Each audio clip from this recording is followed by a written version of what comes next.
সবাইকে স্বাগতম রায়হানস লার্নিং হ্যাবে। আজ আমরা পদার্থবিজ্ঞানের একটা গুরুত্বপূর্ণ টপিক নিউটনের তৃতীয় সূত্র শিখব। আমি রায়হান তোমাদের আজকের ক্লাস উপস্থাপন করছি। চলো এবার জেনে নেই নিউটনের তৃতীয় সূত্র কি বলে।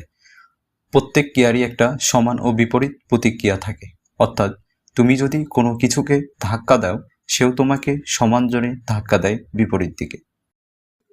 এই সূত্র আমরা বাস্তব জীবনে প্রায় দেখি, যেমন ব্যাটে বল লাগলে বল ব্যাটকে ধাক্কা দেয়, আবার রকেট নিচে গ্যাস ছাড়ে তাই ওপরে ওঠে।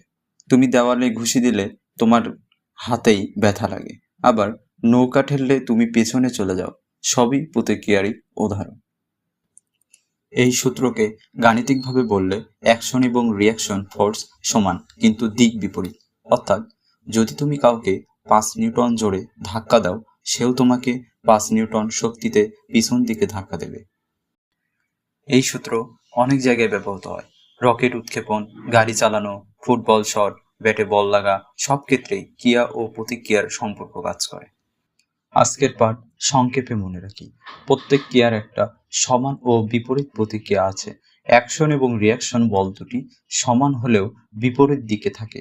এটি বাস্তব জীবনের অনেক উদাহরণে দেখা যায়। আজকের ক্লাস এখানেই শেষ। এতক্ষণ মনোযোগ দিয়ে দেখার জন্য তোমাদের সবাইকে ধন্যবাদ।